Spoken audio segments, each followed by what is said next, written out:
Section 2. L'évolution de l'organisation de la Cour de cassation face à la multiplication des pourvois. La multiplication des pourvois a entraîné un engorgement de la Cour de cassation. Et pour remédier à cela, deux directions ont été prises successivement. D'abord, une modification de la composition de la Cour de cassation, ce que nous allons voir dans un premier paragraphe.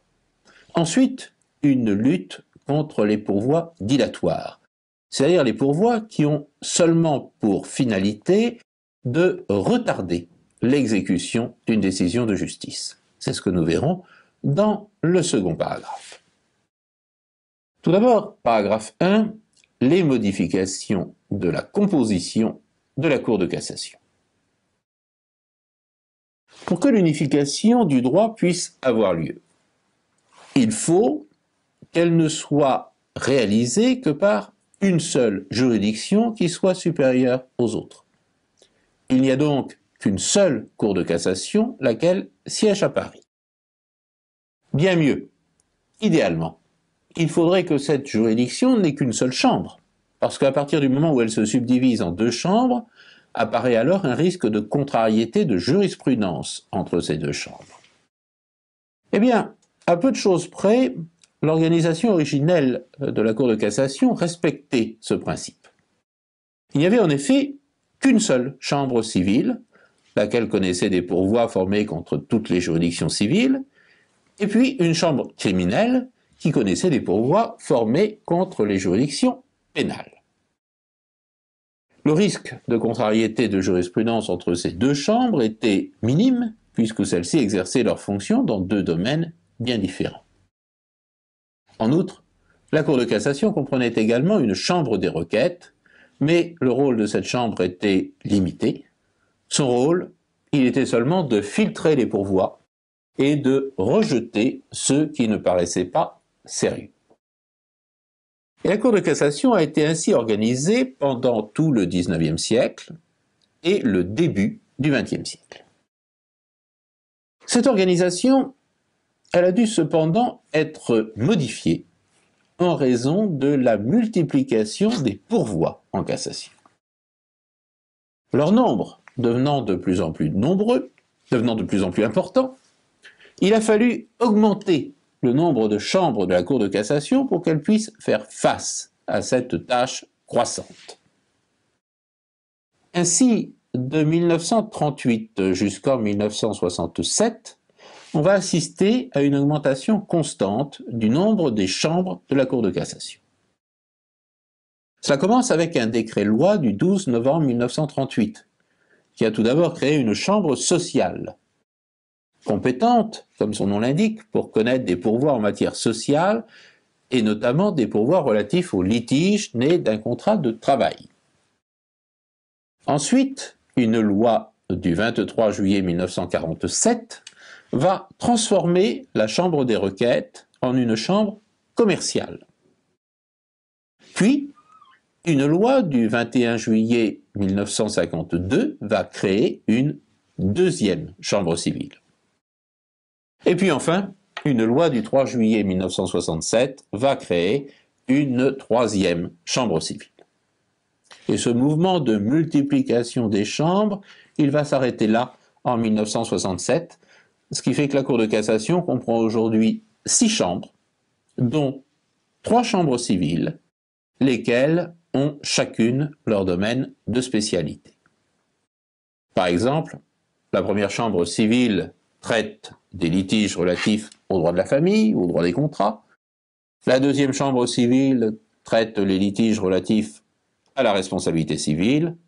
La troisième chambre civile traite des litiges relatifs aux baux d'habitation.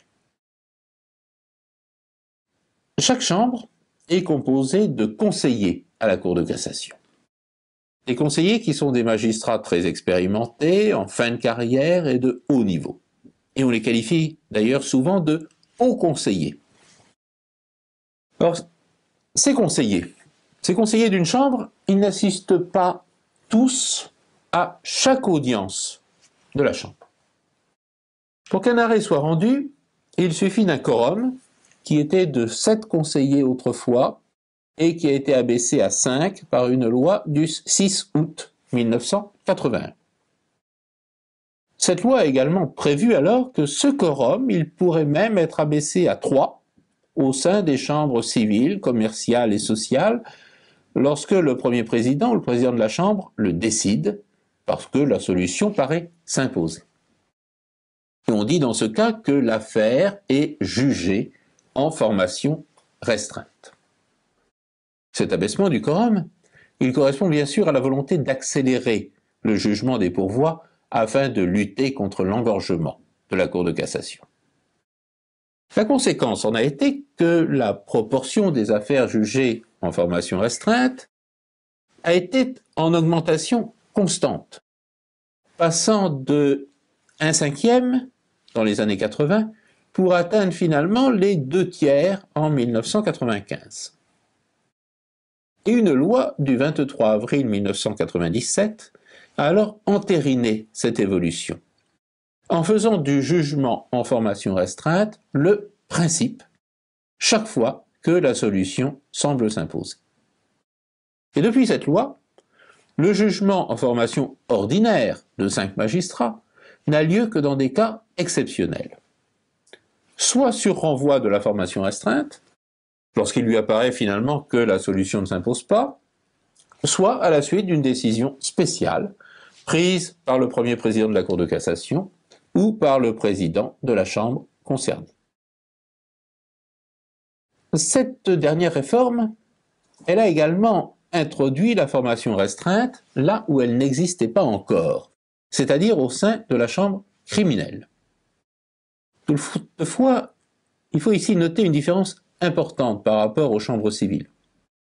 Le jugement en formation restreinte ne constitue pas encore le principe en matière pénale. Il faut qu'il soit décidé par le premier président de la Cour de cassation ou par le président de la Chambre criminelle, et la formation restreinte peut s'y opposer. Les pouvoirs de cette formation restreinte ont été ultérieurement accrus par une loi du 25 juin 2001. Cette loi a en effet prévu que la formation restreinte peut déclarer non admis les pourvois irrecevables ou non fondés sur un moyen sérieux de cassation. Alors cette dernière réforme, elle est très importante, car vous remarquerez ici que l'on réinstaure ainsi le rôle de filtre qui appartenait autrefois à la Chambre des requêtes.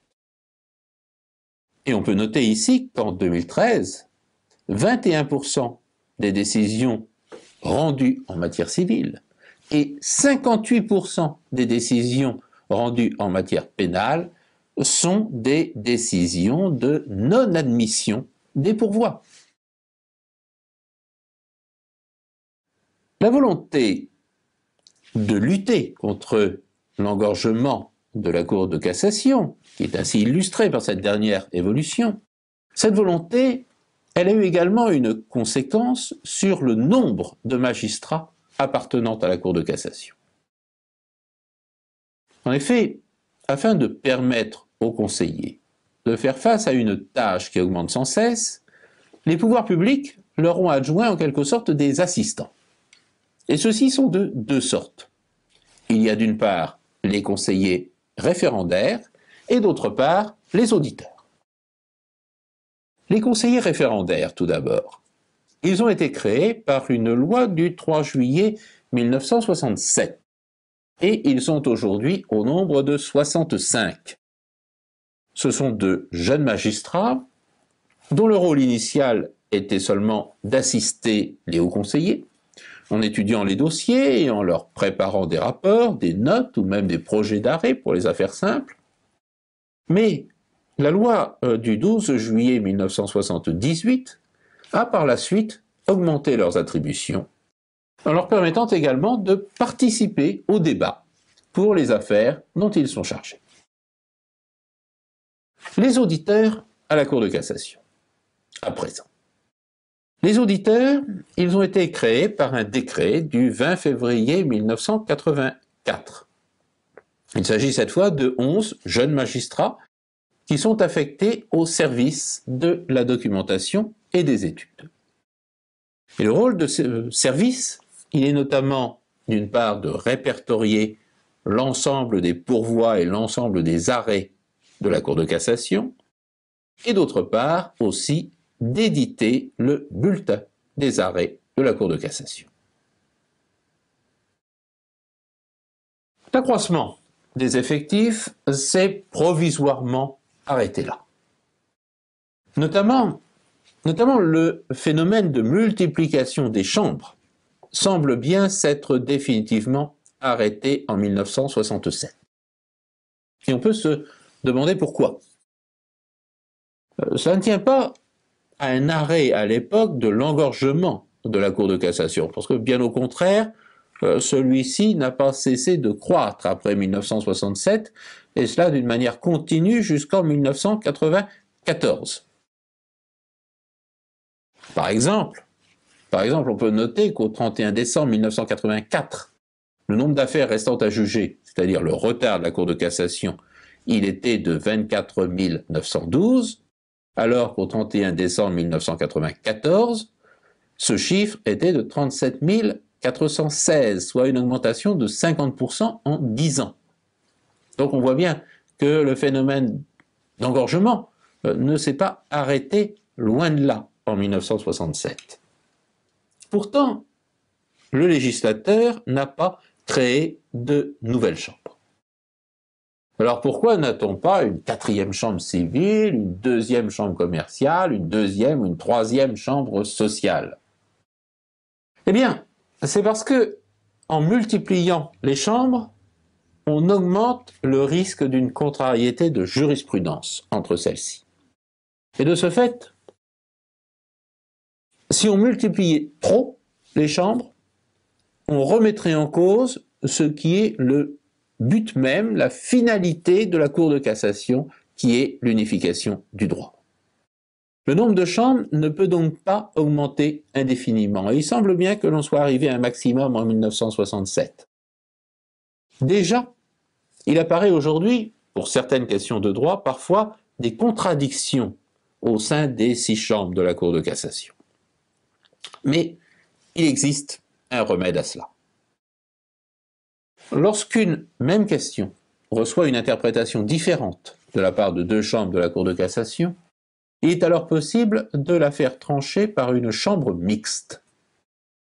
Cette saisine d'une chambre mixte, elle peut être décidée soit par le premier président de la Cour de cassation, soit par le procureur général pour la Cour de cassation, soit enfin par la chambre qui a été saisie initialement du pourvoi. Une chambre mixte est composée de conseillers appartenant aux 2 chambres en conflit, ainsi que de conseillers appartenant à une 3e chambre, lesquels finalement jouent un peu un rôle d'arbitre ici, tous ces conseillers étant réunis sous l'autorité du premier président de la Cour de cassation.